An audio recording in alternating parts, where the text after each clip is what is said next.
KTN leo na Ali Manzu. Mtazamaji, ni Ijumaa ya tarehe 26 mwezi wa Juni mwaka 2015. Popote ulipo, jioni njema, karibu kwenye taarifa za KTN leo. Moja kwa moja tuanze na vidokezo.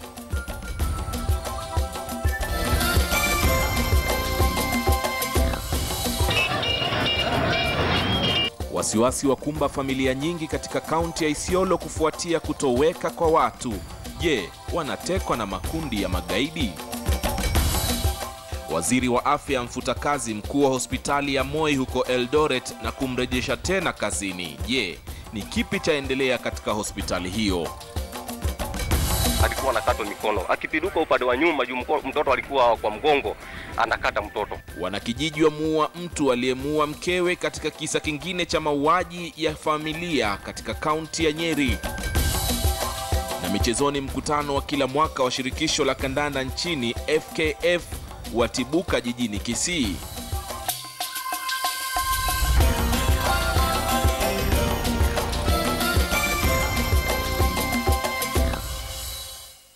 Naam, karibu kwa taarifa kamili mpenzi mtazamaji. Kutokana na habari za sakata za ufujaji wa pesa katika hospitali ya rufaa ya Moi mjini Eldoret, kaunti ya Uasin Gishu, waziri wa afya James Macharia alimsimamisha kazi mkurugenzi wa hospitali hiyo, lakini wiki mbili baadaye akamrejesha kazini. Na sasa ripoti ya uhasibu tuliyopata imeonyesha kuwepo kwa mianya inayovutia wizi katika hospitali hiyo. Ripoti hiyo ya uhasibu inaonyesha kuwa, kwa mfano, kwamba kumekuwa na ununuzi wa vifaa kwa kutumia pesa taslimu, hali ambayo ni kinyume cha kanuni za ununuzi serikalini. Francis Mtalaki na maelezo kamili. Ni barua hii ya kumrejesha kazini mkurugenzi wa hospitali ya rufaa ya Moi Eldoret aliyokubali waziri wa afya James Macharia mwenyewe kuwa aliandika tarehe 24 mwezi huu. Waziri alimrejesha kazini siku chache baada ya kumfuta kazi mkurugenzi huyo kufuatia madai ya ubadhirifu wa fedha za umma. Kwenye mahojiano ya simu tuliyofanya naye, waziri Macharia ametuarifu kwamba alilazimika kubatilisha uamuzi wake kutokana na swala kwamba hadi sasa hajapokea ripoti ya uhasibu inayodai kuwa kumekuwepo na ufujaji wa fedha hospitalini humo. Kulingana na ripoti hiyo ambayo ipo mikononi mwetu, tuhuma za kwanza ni kuwa vifaa vya zaidi ya shilingi 30,000 vimekuwa vikinunuliwa kwa pesa taslimu, hali ambayo ni kinyume cha sheria za ununuzi. Ushahidi wao ni kuwa simu za rununu zilizogharimu zaidi ya 200,000. Swala lingine ni kununua vifaa au bidhaa bila ya kufanya utafiti kuhusiana na bei kamili inavyouzwa kwenye soko.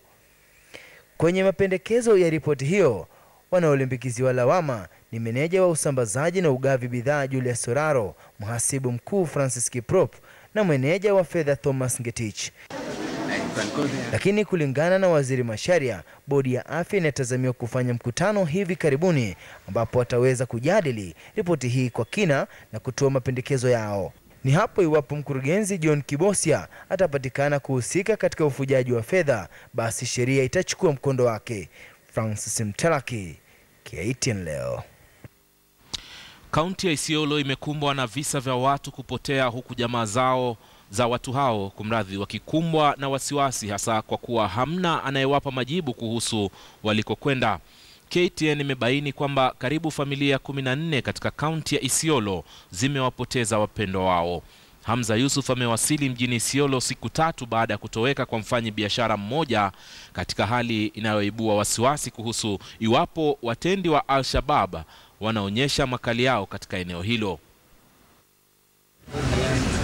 Si wazazi, si jamaa na marafiki, wote wamezongwa na maswali chungu nzima kuhusu kisa hiki cha ghafla.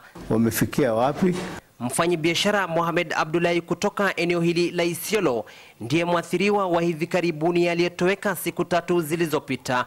Before they actually handcuffed him, they asked, who are you and who are the others? They asked for ID. He removed his ID, and then after that they asked him to open the boot. As he was opening the boot, they just handcuffed him and basically took the phone from the other two, I mean the wife and the brother, and they removed the key of the ignition from the ignition and just forcefully took him away. Kulingana na familia hii, hamna shaka kwamba Mohamed hana makosa na alizingiziwa makosa na washirika wake kwenye biashara. Na suspect kwamba ni yule jamaa anafanya na KWS ambaye alikuwa anamwandama yeye. Kamishna wa kaunti ya Isiolo amesema swala hilo halimhusu Sikio wala Ndewe, ingawa Mohamed ni mzaliwa wa Isiolo. Lakini sasa hiyo si kesi ya Isiolo, kwa sababu ukiripoti hata crime, hata polisi wanakuanga na crime figures, wana crime chart. Wakiripoti awata report incident ya Meru in Isiolo. Mjini Garissa kilio ni hicho hicho, huku tuliozungumza nao wakisimulia machungu wanayopitia kutafuta wapendwa wao. Anashikwa juzi, hata no bado bata mahali yiko. Tunaenda station, tunaingia kila mahali, tunafika wale inahusu security yote, hakuna mahali inapatikana. Wasiwasi wa familia hizi ni kuuawa kwa jamaa zao waliotoweka, kwa kuwa asilimia kubwa ya wanaotekwa nyara wanakisiwa kusambaratishwa. Kulingana na uchunguzi wa simu ya Mohamed Abdullahi, inakisiwa kwamba yumo viungani mwa Isiolo, jambo linalozidi kuzua hofu kwa familia na watoto wake. Yote kenda kumi ni kwamba kwa familia ya Mohamed Abdullahi wanasema iwapo utaratibu wa sheria hautafua dafu, basi watakwenda maandamano ili kuweza kukomesha hatua ya makachinja hawa. Hamza Yusuf, KTN leo katika kaunti ya Isiolo. Waziri wa ardhi ambaye amesimamishwa kazi kwa muda Charity Ngilu amepata pigo kwenye ombi lake mapema wiki hii katika mahakama kutaka mahakama kumuondoa kwenye kesi inayojumuisha maafisa wengine wa ardhi. Ngilu alitaka kesi inayomkumba kushughulikiwa tofauti, lakini hakimu Lawrence Mugambi amedinda kufanya hivyo na kuagiza kwamba waziri huyo aliyesimamishwa kazi kwa muda atashirikishwa kwenye kesi ya ufisadi inayowakumba wadogo wake katika wizara ya ardhi. Francis Mtalaki amekuwa mahakamani sehemu ya Milimani mapema hii leo. Waziri wa ardhi aliyesimamishwa kazi kwa muda Charity Ngilu alirudi kizimbani safari hii akitaka kujua hatma ya mashtaka yanayomkabili iwapo ataweza kutengwa na wengine 8 ambao ni wafanyikazi katika wizara hiyo walioshtakiwa kuhusiana na sakata kipande cha ardhi cha Karen. Wiki jana Ngilu alidai kuwa madai ya kuwa alizuia uchunguzi ufanywe na maafisa ya EACC yanapaswa kutengwa na madai ya unyakuzi, lakini hakimu Lawrence Mugambi alidinda na kumtaka Ngilu kujibu tuhuma hizo. Baada ya Ngilu kukana madai ya kutohusika na kuzuia uchunguzi, hii ina maana kwamba Ngilu na wanane hao sasa watalazimika kufika kizimbani kwa pamoja kujibu madai yanayomkabili. Kesi hii itatajwa tena tarehe 13 mwezi Julai kabla ya tarehe ya kusikizwa kwa kesi kuratibiwa. Hakimu Lawrence Mugambi alisema sababu za yeye kufanya hivyo ni kuwapa fursa upande wa mashtaka unaoongozwa na afisi ya kiongozi wa mashtaka Keriako Tobiko kuwasilisha ushahidi walionao. Nje wafuasi wa Ngilu walikuwa wakimsubiri na pindi tu walipotoka alikuwa na ujumbe huu: Mungu wa Meshach wa Abraham ndio Mungu yule yuko hai hata leo. Msiwe na shida hata kidogo. Na hata kidogo msinililie. Tutaenda. Hii ni kupita ili tuende mbele. Na niko na hakika tutaenda mbele. Ngilu ni waziri wa pili kufika kizimbani baada ya waziri wa uchukuzi Michael Kamau. Francis Mtalaki, KTN leo. Hamasa ya wanasiasa wa eneo la magharibi ya nchi kuhusu tishio la kusambaratika kwa kampuni ya Mumias zimeibua ugomvi kati ya baadhi ya wanasiasa hao pamoja na gavana wa Nairobi Evans Kidero. Gavana Kidero alikuwa mkurugenzi wa kampuni hiyo kabla ya kujiuzulu takriban miaka 3 iliyopita kugombea ugavana. Na sasa Kidero amesema atawasilisha kesi mahakamani dhidi ya seneta wa Kakamega Daktari Boni Khalwale kufuatia madai yake wakati wa ziara ya Rais Uhuru Kenyatta katika eneo hilo siku ya Jumatano. Ilikuwa ziara ya Rais Uhuru Kenyatta katika kampuni ya Mumias magharibi mwa Kenya, ziara iliyotarajiwa kupata njia za kuifadhili kampuni hiyo ili kuipa mustakabali wenye matumaini. Kampuni ya Mumias imekuwa ikikabili tishio la kusambaratika kutokana na usimamizi duni uliosababisha deni la shilingi bilioni 6. Na kama ilivyotarajiwa, Rais Kenyatta akatoa msaada wa serikali. Lakini matokeo yake ni baadhi ya viongozi wa eneo kuibua madai na shutuma kwa wasimamizi wa awali wa kampuni hiyo. I want you, Mr. President, as you consider bringing more money, you pursue the criminals who stole from Mumias na Prefect wao. Gavana wa Nairobi Evans Kidero sasa ametishia kuelekea mahakamani iwapo seneta wa Kakamega Boni Khalwale hatomwomba radhi kwa matamshi aliyoyatoa. Kidero alighadhabishwa na matamshi hayo mbele ya Rais Uhuru Kenyatta kuwa yeye ni mfano mzuri wa baadhi ya waliofilisisha kiwanda hicho.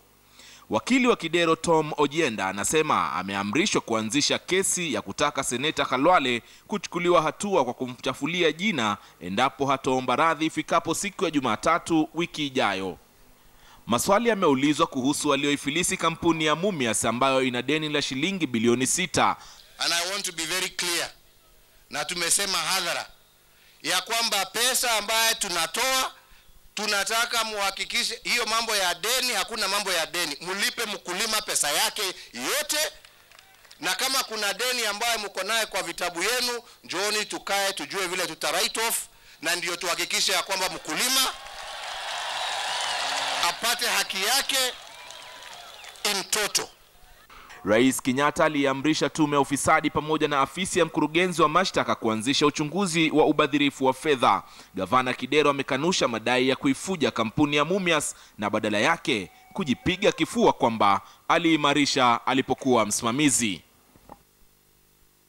Siku moja baada ya KTN leo kupeperusha taarifa kuhusu mtu mmoja kumuua mwenzake kufuatia ugomvi kuhusu nyasi za kulisha mifugo, kisa kingine cha mauaji nyumbani kimeripotiwa katika kaunti ya Nyeri. Wakazi wa kijiji kimoja katika kaunti hiyo wamemuua kwa kumteketeza moto mwanamume mmoja anayedaiwa kumuua mkewe na mtoto wao. Mashirima Kapombe na taarifa zaidi. Moshi unafuka kutoka kwa kuni zilizotumiwa kumteketeza marehemu Charles Kariuki aliyeshambuliwa na wanakijiji baada ya kusemekana kumuua mkewe na mtoto wao wa mwaka 1.5. This young man, Charles Takanda Kariuki, hacked to death Christine Wamaitha Maina yesterday with his 1.5-year son, and he ran away. Alikuwa amewajeruhi vibaya sana, maanake ukiangalia yule mama juu alikuwa anajizuia mikono, alikuwa anakatwa mikono, akipiduka upande wa nyuma juu mtoto alikuwa kwa mgongo anakata mtoto, maanake mtoto alikuwa amekatwa kishwa upande wa nyuma na hapa tumbo. Inadaiwa kuwa mshukiwa ambaye sasa ni marehemu alikuwa ametoa vitisho vya kutekeleza mauaji kabla ya kuvitimiza. They were having a court case in Karatina where this young man had threatened the deceased with a panga, and he was out on board. And when now, as a result of being out on board, he has actualized what he wanted to do. Japo wenyeji wa kijiji hiki wanatafakari yaliyojiri hapa, huku wengine wakisema haki ilitendeka, maafisa wa idara ya usalama wametoa wito wa kutochukua sheria mikononi. Well, we want to discourage people killing each other. It's bad. Life is God-given. Nobody has a right to take it away. The other day we had an incident here in Chieni where a young man killed an old man, and now this man has been tortured here. Hayo yakisemwa, koti la mshukiwa ndio litasalia kuwa dhibitisho la kuwa hasira ya mwanadamu inaweza kumwelekeza kutoa uhai wa mwenzake bila kukumbuka majuto ambayo huja baadaye. Mashirima Kapombe, KTN leo. Naibu wa Rais William Ruto amewapuuzilia mbali wale wanaomkashifu kuhusu uongozi chini ya madai kwamba amehusika vikubwa katika ufisadi, ukiwemo ardhi ya mkahawa ya Weston. Akizungumza katika eneo la Molo wakati wa harambee ya kununua basi la shule ya upili ya Kambala, Ruto ametumia mfano wa maisha yake kuwarai vijana nchini kujitahidi katika kuwafikia ufanisi maishani. Amewataka vijana kuchukua fursa iliyopo ikiwemo kwenye mradi wa NYS, mpango wa fedha za biashara za vijana na hata miradi mingineo. Viongozi mbalimbali waliokuwepo wamezidi kushtumu vikali kitendo cha uchomaji wa vyoo na zahanati za NYS mtaa wa Kibra. Na mimi ni mtu tu hasla ya dunia hii. Ama namna gani? Kwa hivyo msikuwe na wasiwasi. Kenya hii iko na nafasi ya kila Mkenya. Sasa hata mimi nimeenda kujenga mkahawa ingine huko Nairobi, wengine wananipigia kelele. Sasa wewe mtu ya kuuza kuku, mbona ulienda kujenga hoteli Nairobi? Nyinyi watu wa Molo mmeambiwa kwamba mtu kama ni mfanyabiashara wa kuku hawezi kujenga hoteli? Kama mtu alikuwa anachoma makaa hapa anaweza kujenga hoteli na mtu ya kuku hawezi kujenga hoteli? Achane na sisi hao watu. Bure kabisa. Ama namna gani? Mkutano wa kila mwaka wa shirikisho la kandanda nchini FKF ulitibuka mjini Kisii baada ya baadhi ya wajumbe kutofautiana na mwenyekiti wa FKF Sam Nyamweya. Nyamweya alifutilia mbali mkutano huo kwa madai ya ukosefu wa usalama. Wajumbe waliosalia waliandaa mkutano wa kupendekeza kubuni kamati ya watu 7 itakayoleta uwiano baina yao na shirikisho la FKF. Kuanzia saa 2 asubuhi wajumbe waliwasili masaa mawili kabla ya mkutano huo kung'oa nanga. Alipowasili mwenyekiti wa shirikisho la soka nchini Sam Nyamweya, baadhi ya wajumbe walianza kumtupia cheche za matusi huku wakikiuka amri la Nyamweya la kuwataka wao watoke nje.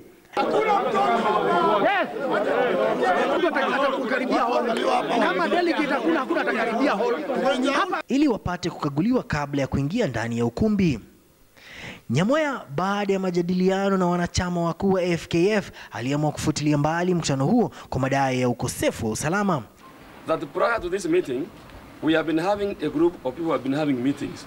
One of the meetings was held in Kisumu yesterday. And we were made to understand that the people will invade this AGM. Hata hivyo OCPD wa Gucha Richard Moguya alikanusha madai hayo na kulaumu maafisa wa FKF kwa mvutano huo, kwani licha ya walinda usalama kuwepo pahala pale hawakupewa orodha ya wajumbe ili kufanya ukaguzi. Ukiwa unatulete mpaka Kisii nyumbani na unarudi unatoroka kutoka kwako nyumbani. I mean, si hiyo maandishi kwa ukuta. But what you have seen is a flouting of our constitution. Licha ya kuwa baadaye katika mwezi Novemba shirikisho hilo la soka litaandaa uchaguzi. Victor Ugale, KTN, katika kaunti ya Kisii. Hakika mtazamaji, sielewi soka ya Kenya inaelekea wapi, manake mwaka jana mambo yalikuwa kama hayo tu, ukiwa na mvutano na hatuoni ukiwa na mambo ambayo Wakenya wataonyeshwa picha halisi ya demokrasia katika soka ya Kenya. Tukiwa bado tuko kwenye katika soka, awamu ya pili ya ligi kuu ya kandanda nchini inatarajiwa kurejea ama imerejea hii leo, huku Ulinzi Stars ikipata alama 3 muhimu baada ya kuilaza Mathare United mabao 2-1 katika uwanja wa Kasarani hapa Nairobi. Mathare United ilipata bao la kwanza katika dakika ya 3 baada ya Ismail Dunga kumzawadi Eric Yohana nafasi ya kutoa bao la kwanza. Katika dakika 40 ya kipindi cha kwanza, Eric Amwai akasawazisha na Ulinzi Stars kupitia mpira wa ikabu.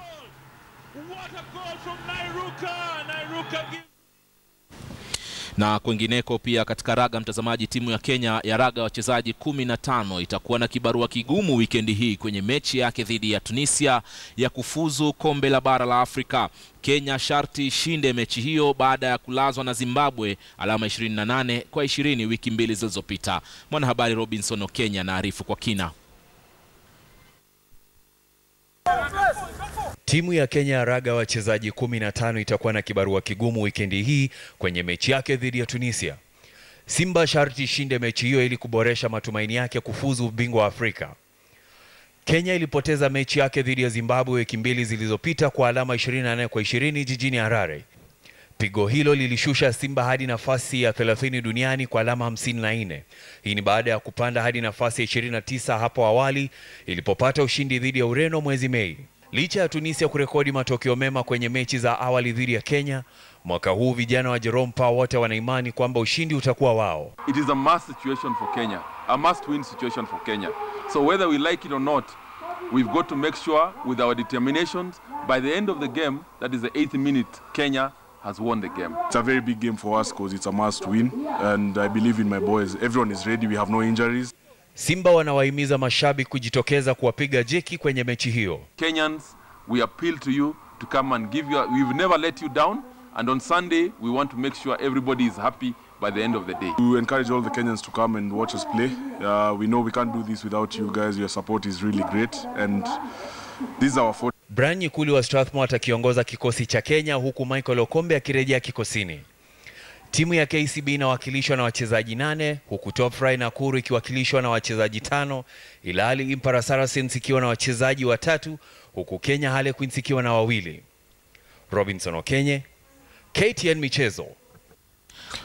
Mtazamaji, kwa niaba ya wenzangu ambao wanasaidia kufanikisha taarifa za KTN leo pamoja na mbio ya KTN, mimi naitwa Ali Manzu. Shukrani kwa kutazama KTN leo. Kwa heri.